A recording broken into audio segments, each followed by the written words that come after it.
അള്ളാനെ ആർക്കും പേടിയില്ലടോ. അള്ളാനെ പേടിയുണ്ടായിരുന്നെങ്കിൽ നമ്മൾ ഇങ്ങനെ ആകില്ലായിരുന്നോ?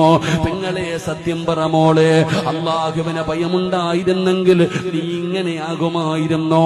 വാഴ് കേൾക്കാൻ വരുമ്പോ പെണ്ണുങ്ങള് പർദ്ദയിട്ട് കൊണ്ടുവരികയാണ്, പുറത്തിറങ്ങിയാ പറയേണ്ട അവസ്ഥയില്ലല്ലോ.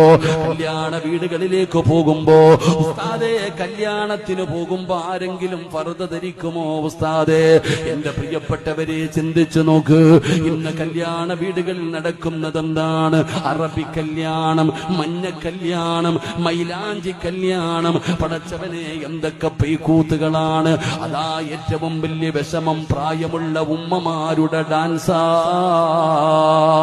പടച്ചവനെ, 40ഉം 50ഉം വയസ്സുള്ള ഉമ്മമാര്, എന്റെ പ്രിയപ്പെട്ട പെങ്ങള്, 18കാരി കാണിച്ചാൽ 20 വയസ്സുകാരി കാണിച്ചാൽ അവൾക്ക് പക്വതയെത്തിയില്ല എന്ന് പറയാ. 4 മക്കളുടെ ഉമ്മയായ നിനക്കെന്ന് ഓർമ്മ വരാനാ? ഇനി എന്ന് നന്നാകാനാ?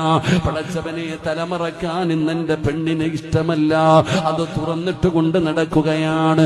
പടച്ചവനെ ഭയമില്ലടോ, പടച്ചവനെ ഭയമില്ലടോ. അള്ളാനെ പേടിയില്ലാതെ ഉമ്മത്തിന്ന് മാറുകയാണ്. എന്റെ പ്രിയപ്പെട്ടവരെ, പടച്ചവനെ പേടിയുള്ളവരായി ജീവിക്ക്. അള്ളാനെ ഭയന്നുകൊണ്ട് ജീവിക്കടോ.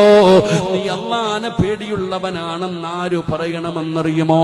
നാട്ടുകാരല്ല പറയേണ്ടത്, കുടുംബക്കാരല്ല പറയേണ്ടത്, മക്കളല്ല പറയേണ്ടത്. നീ അല്ലാഹുവിനെ പേടിയുള്ളവനാണെന്ന് നിന്റെ ഭാര്യ പറയണം സഹോദരാ, നിന്റെ മക്കള് പറയണം സഹോദരാ. കാരണം നീ ദുആ ചെയ്യുന്ന ദുആ എന്താണ്? റബ്ബനാ ഹബ് ലനാ മിൻ അസ്വാജിനാ വദുരിയാതിനാ ഖുർറത അഅ്യുനിൻ വജഅൽനാ ലിൽമുത്തഖീന ഇമാമാ.